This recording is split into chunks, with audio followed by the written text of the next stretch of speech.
Hey guys what's up, कैसे हैं आप लोग। आप सुन रहे थे मेरे साथ लव यू जिंदगी। लव यू जिंदगी भाग 9। हॉल के सोफे पर बैठी नैना अभी के बारे में सोचते हुए कॉफी पी रही थी। अभी वहां से अपने कमरे में चला आया। आज किसी नए एग्जीबिशन के लिए उसे क्लाइंट से मिलना था। उसी को लेकर एक मीटिंग थी जिसमें अभी को जाना था। उसने कबर्ड से मीटिंग के लिए फॉर्मल कपड़े निकाले और साथ में टाई निकाल ली। अभी ने कपड़े पहने और शीशे के सामने आकर बाल बनाने लगा। शीशे में देखते हुए खुद ही अभी मन ही मन कहने लगा, नैना ने मेरे लिए कॉफी बनाई, हाउ स्वीट। लेकिन मैंने थोड़ा ज्यादा ही गुस्सा दिखा दिया। उसे हर्ट हुआ होगा तो होने दो, थोड़ा हर्ट होगा तभी तो उसे समझ आएगी मेरी फीलिंग्स। उसने भी तो कल रात मुझे हर्ट किया था। नहीं, मैं रहूंगा। नैना मुझे बहुत सताती है। इस बार मैं उसे सताऊंगा। मैं उससे बिल्कुल बात नहीं करूंगा। नहीं नहीं नहीं, कभी नहीं। इस बार उसे ही मुझे मनाना होगा। अभी को पता भी नहीं चला कि नैना वहां आ चुकी है। उसने ध्यान नहीं दिया कि नैना वहीं थी। वह शीशे के सामने खड़ा अपने ही ख्यालों में खोया हुआ था। क्या माता वात आ गई है क्या तुम में? नैना ने बिस्तर से अभी के धुलने वाले कपड़े उठाते हुए कहा। अभी ने नैना को देखा तो होश में आया और बाल बनाकर सोफे पर रखी टाई उठाकर बांधने लगा। अभी का जवाब न पाकर नैना की आंखें चढ़ गई और उसने धीमी आवाज में कहा, एक दिन मर जाना है इस आदमी ने अकड़ के चलते। दिल्ली सही था, चंडीगढ़ आकर तो जनाब के तेवर ही बदल गए हैं। अभी ने सुना तो तिरछी नजर से नैना को देखने लगा। नैना झेपते हुए वहां से चली गई। अभी को टाई पहनना आता था, लेकिन जानबूझकर ऐसे दिखा रहा था जैसे उसे नहीं पहनना आता। कपड़े बाथरूम में रखकर नैना जब वापस आई तो अभी को टाई के साथ उलझते देखा। नैना चुपचाप अभी के सामने आई और उसके हाथ नीचे करते हुए कहा, मैं बांध देती हूँ। नैना को अपने सामने पाकर अभी की धड़कनें एकदम से बढ़ गई। वह नैना से थोड़ा नाराज था, लेकिन इस बार उसने नैना को कुछ नहीं कहा और चुपचाप हाथ नीचे करके खड़ा हो गया। नैना ने टाई को अपने दोनों हाथों में पकड़ा और थोड़ा अभी के करीब चली आई। अभी खामोशी से उसके चेहरे की तरफ देखते रहा। नैना टाई बांधते हुए कहने लगी, डैड को भी तुम्हारी तरह टाई पहनना नहीं आता था, इसलिए मैं उनकी हेल्प किया करती थी। फिर उन्होंने सीखा भी नहीं। वो कहते थे कि उन्हें अच्छा लगता है जब मैं उन्हें टाई पहनाती हूँ। Dad is just amazing. वो कभी मुझसे नाराज नहीं होते। वैसे फॉर्मल कपड़ों में तुम काफी अच्छे लग रहे हो। नैना ने टाई बांधकर पीछे हटते हुए कहा। अभी ने एक नजर नैना को देखा और फिर उसे साइड करके वहां से चला गया।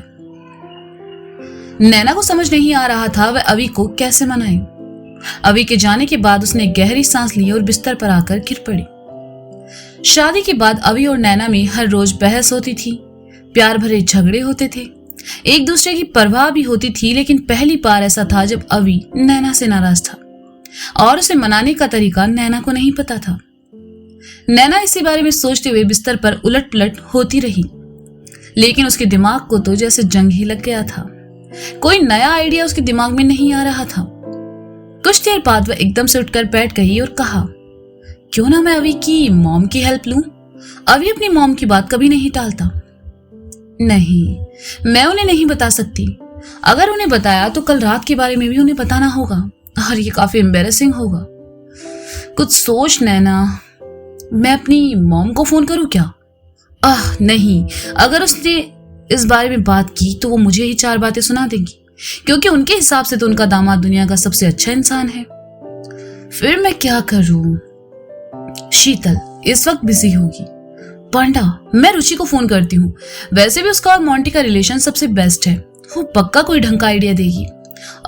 यू आर जीनियस नैना। मतलब अभी भी तुम्हारा दिमाग काम कर रहा है, बस ऐसे ही इसे चालू रखना। नैना ने रुचिका का नंबर डायल किया और अपने नाखून चबाते हुए उसके फोन उठाने का इंतजार करने लगी। कुछ देर बाद रुचिका ने फोन उठाया और कहा, हमारी किस्मत अच्छी है जो महारानी जी आपने हमें फोन किया। मेरे लफंडर दोस्त के साथ रहकर तू भी उसकी जैसी हो गई है क्या? नैना ने कहा तो रुचिका हंसने लगी और कहा, तू नहीं बदली। वैसे आज मैं तुझे फोन करने ही वाली थी। अच्छा हुआ तूने कर दिया। कैसी है? मैं ठीक हूं, तुम बताओ तुम कैसी हो? नैना ने कहा, मैं भी ठीक हूं। और तुम्हारा पड़ोसी कहाँ है? रुचिका ने नैना को छेड़ते हुए कहा। वो ऑफिस गया है, नैना ने कहा। हाँ, इतनी खूबसूरत और हॉट वाइफ को छोड़कर किस कमबख्त का मन करेगा ऑफिस जाने का, रुचिका ने कहा। तुम कहाँ हो, नैना ने पूछा। बैंक की मीटिंग के लिए बाहर आई हूं, क्यों पूछ रही हो, रुचिका ने पूछा। जब तुम मेरे चॉकलेटी दोस्त को छोड़कर अपने ऑफिस आ सकती हो तो पड़ोसी भी तो जा सकता है, नैना ने रुचिका के पहले वाले सवाल का जवाब देकर कहा। अच्छा बेटा, शादी होते ही अभी की साइड लेने लगी। खैर ये बता, कैसी चल रही है तेरी married life? Something something, Ruchika ने शरारत से कहा। अब ये समथिंग समथिंग क्या है, नैना ने खींचते हुए कहा। अरे वही रोमांस, लव, केयर, रुचिका ने कहा। लव और केयर तो बहुत है, बस रोमांस के एल लग चुके हैं, नैना ने अपने दांत कुतरते हुए कहा। रोमांस का तो आर लगना चाहिए, एल कैसे लग गए? खैर तुम छोड़ो, तुम मुझे साफ साफ बताओगी हुआ क्या है, रुचिका ने नैना की बातों में उलझते हुए कहा। तो नैना ने एक सांस में उसे सब बता दिया और रुचिका खामोशी से सब सुनती रही। नैना की बातें सुनकर ही उसका तो सर चकराने लगा था। जैसे ही नैना ने अपनी बातें खत्म की, रुचिका ने हैरानी से कहा। ये तू क्या बोल रही है नैना? मतलब तेरे और रवि के बीच? मुझे तो जिससे ये उम्मीद नहीं थी। तू मुझे गलत समझ रही है यार रुचि। शादी के बाद मुझे उसके साथ कंफर्ट होने में थोड़ा टाइम लग गया, फिर मैं डैड के साथ थी, उसके बाद पड़ोसी बीमार हो गया, फिर वो 2 हफ्ते के लिए निवेदिता के साथ चला गया। ऐसे होते होते 3 महीने कब निकल गए पता ही नहीं चला। कल रात से वो मुझसे नाराज है, उसे कैसे मनाऊं समझ नहीं आ रहा, इसीलिए तो तुझे फोन किया। तू मेरी कुछ हेल्प कर देना प्लीज, नैना ने मिमियाते हुए कहा। मैं क्या, स्वयं इमरान हाशमी भी आकर तुम्हारी मदद नहीं कर सकते। तू अवी के साथ बहुत गलत कर रही है, तुझे उसकी फीलिंग्स को हर्ट नहीं करना चाहिए था, रुचिका ने कहा। तो नैना खामोश हो गई। अब बोलेगी कुछ, रुचिका ने कहा। अब क्या बोलूं मैं, मेरी अच्छी खासी जिंदगी में शादी नाम की चरस बो दी है सबने मिलकर। अच्छी खासी सिंगल थी मैं, लेकिन नहीं, मुझे ही चुल पड़ी थी पड़ोसी के प्यार में गिरने की, और अब नतीजा ये है कि मेरे लग गए हैं। कुछ सहने को पूरी आजादी है, लेकिन घूम फिर के फैसला मेरे विपरीत ही जाएगा। पहले मुझे सिर्फ अपने बारे में सोचना होता था, जो मुंह में आता था बोलती थी, जो दिल करता था करती थी। अब साला सोच समझ कर बोलना पड़ता है, ध्यान रखना पड़ता है कि कहीं कोई हर्ट ना हो जाए, किसी को बुरा ना लग जाए। अभी बहुत शांत इंसान है, उसे गुस्सा बहुत कम आता है, इसलिए कोशिश करती हूँ कि उसके साथ पोलाइट रहूं, लेकिन हर बार कुछ ना कुछ गड़बड़ हो ही जाती है। अब मैं जैसी हूं वैसी हूं यार, मैं क्या जबान पर शहद लगाकर घूमूं? मैं खुद को नहीं बदल सकती यार। और शादी के बाद यही चीज मुझे सबसे ज्यादा परेशान कर रही है। कभी कभी तो दिल करता है अपना सर जाकर दीवार पर मार लूं। आखिरी लाइन नैना ने थोड़ी गुस्से और तेज आवाज में कही। अरे रिलैक्स नैना, शांत हो जा। मैं समझ सकती हूँ तेरे लिए ये सब थोड़ा मुश्किल है, क्योंकि तू हम सबसे थोड़ी अलग है, पर ये सब नामुमकिन तो नहीं है। अभी तुम्हें बहुत पसंद करता है और तुमसे बहुत प्यार भी करता है। वो तुम पर कितना भरोसा करता है ये बताने की मुझे जरूरत नहीं है। शायद तुम्हारे ऐसे बिहेवियर के बाद वो भी तुम पर जान छिड़कता है। हाँ, कभी कभी उसका रूठना बनता है, कहीं ना कहीं वो भी तो चाहता होगा कि तुम उसे मनाओ, उसके लिए एफर्ट्स दिखाओ, रुचिका ने नैना को समझाते हुए कहा। समझ रही हूं और मैं कोशिश कर रही हूं धीरे धीरे सिचुएशन को एक्सेप्ट करने की, लेकिन अभी मैं क्या करूं वो बता, नैना ने बुझे मन से कहा। ठीक है, मेरे पास एक धांसू आइडिया है और ये काम भी करेगा, बोलो मानोगी मेरी बात, रुचिका ने कहा। हाँ बताओ, नैना ने कहा, जो कि इस बार उसे अभी के लिए सब करना ही था। रुचिका ने उसे सब बताया और आखिर में कहा, अगर तुमने उसके लिए ये सब किया तो देखना वो अपना गुस्सा भूल जाएगा। आर यू श्योर, नैना ने पूछा। अरे हाँ, अभी को ये छोटी छोटी रोमांटिक चीजें बहुत पसंद है, रुचिका ने कहा। 1 मिनट, तुम्हें ये सब कैसे पता, नैना ने हैरानी से पूछा। ओ प्लीज, अब तुम कुछ उल्टा सीधा मत सोचने लग जाना। अभी मेरा अच्छा दोस्त है और जैसा वो है मुझे लगता है उसे ये सब बहुत पसंद आएगा। अब तुम फोन रखो, मैं तुम्हें शाम को कॉल करती हूँ, बाय, रुचिका ने कहा और फोन काट दिया। बाय, नैना ने भी फोन काट दिया और बेड पर रखकर वापस लेट गई। पर रुचिका की कई बातों के बारे में सोचने लगी और सोचते सोचते उसे नींद आ गई। मोंटी एयरपोर्ट पहुंचा, उसने माला के नाम का बोर्ड लिया और आकर लॉबी में खड़ा हो गया। कुछ देर बाद फ्लाइट आई और सभी पैसेंजर अपने अपने सामान के साथ लॉबी की तरफ आने लगे। माला नाम देखकर मोंटी को लगा कोई 50-60 साल की बड़ी औरत होगी। कुछ देर बाद ही एक 25-26 साल की लड़की मोंटी के पास आई और उसका बोर्ड अपनी तरफ घुमाकर कहा, hello, excuse me, I am Mala Parihar, तुम शायद मुझे लेने आए हो। मोंटी ने गर्दन घुमाकर लड़की की तरफ देखा तो बस देखता ही रह गया। हल्के आसमानी रंग की साड़ी में लिपटी सांचे में ढली माला बला की खूबसूरत थी। चेहरे पर कोई मेकअप नहीं, बाल खुले थे, आधे कंधे से होकर आगे की तरफ आ रहे थे। उसने एक हाथ से अपना ट्रॉली बैग और पर्स पकड़ा हुआ था और दूसरे में फोन था। मोंटी को खोया देखकर माला ने उसके चेहरे के सामने हाथ घुमाया और कहा, hello, are you okay? I am fine, please come. कहते हुए मोंटी माला के साथ लॉबी से बाहर चला आया। चलते चलते उसने कहा, ये बैग मैं उठा लेता हूं। Thank you. वैसे मिस्टर अरोड़ा नहीं आए? माला ने अपना ट्रॉली बैग मोंटी की तरफ बढ़ाते हुए कहा, वो आपसे आज शाम की डायरेक्ट ऑफिस की मीटिंग में मिलेंगे। उन्होंने मुझसे कहा है कि मैं आपको होटल तक छोड़ दूं। मोंटी ने एयरपोर्ट से बाहर आते हुए कहा, तुम उनके ड्राइवर हो? माला ने एकदम से कहा। अपने लिए ड्राइवर शब्द सुनकर मोंटी को बहुत बुरा लगा, लेकिन उसने अपमान का घूंट पिया और कहा, जी नहीं, मैं उनकी कंपनी में जूनियर मैनेजर हूं। आई एम रियली सॉरी, मैंने तुम्हें गलत समझ लिया। It's too embarrassing for me. I am sorry.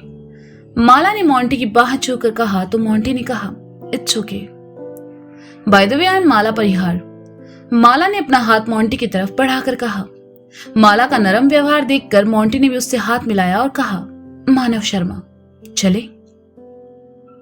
हाँ प्लीज, माला ने कहा और दरवाजा खोलकर गाड़ी में आ बैठी। माला पीछे न बैठकर मोंटी के बगल में बैठ गई और मोंटी ड्राइवर सीट पर आ बैठा। माला कुछ देर अपने फोन में बिजी रही और फिर मोंटी की तरफ पलटकर कहा, अच्छा मानव, यहाँ बीकानेर में कोई अच्छा सोशल वर्क ऑफिस हो तो मुझे बताना। मैं एक हफ्ता यही हूं, मुझे वहां थोड़ा काम है। जी मैम। इट्स ओके, तुम मुझे माला कहकर बुला सकते हो, मैं इतनी भी बड़ी नहीं हूं। माला ने हंसते हुए कहा, थैंक यू। वैसे आपका नाम सुनकर कोई भी धोखा खा जाएगा। मोंटी ने मजाक के अंदाज में कहा, हाँ ये अक्सर होता है मेरे साथ। दरअसल माला मेरी ग्रैंड मदर का नाम है। उनकी डेथ के बाद जब मेरा जन्म हुआ तब मेरे पापा ने मेरा नाम उनके नाम पर रखा, सो इसी वजह से ये नाम थोड़ा पुराने जमाने का है, माला ने कहा। पर काफी अच्छा है, मोंटी ने कहा। हल्की फुल्की बातें करते हुए दोनों होटल पहुंचे। मोंटी माला को छोड़कर सीधा ऑफिस के लिए निकल गया। माला से मिलने से पहले मोंटी जितना चिढ़ा हुआ था, उससे मिलने के बाद वह अब थोड़ा खुश था। पहली मुलाकात में माला उसे काफी खुश मिजाज और अच्छी लड़की लगी।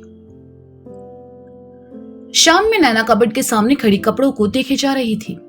उसे समझ नहीं आ रहा था कि वह क्या पहनकर बाहर जाए।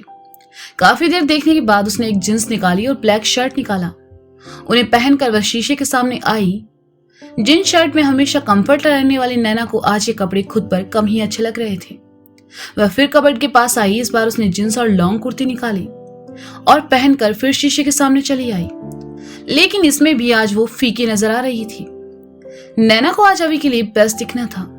वह फिर कबर्ड के सामने आई और ऐसा करते हुए उसने 8 से 10 ड्रेसेस बदले, लेकिन उसे कुछ पसंद नहीं आया। उल्टा बिस्तर पर कपड़ों का ढेर लग चुका था। थक कर नैना उसे ढेर पर आ गिरी और हाथों को पटकते हुए कहा, मैं क्या करूं? मुझे कुछ समझ क्यों नहीं आ रहा। नैना सोच ही रही थी कि तभी उसके जहन में रुचिका की कही बात कौंधी, अभी थोड़ा पुराने जमाने का लड़का है, लाइक जींस से ज्यादा मुझे इस साड़ी में पसंद आओगी। क्या तुमने कभी उसके लिए साड़ी पहनी है? साड़ी? क्या मुझे साड़ी पहननी चाहिए?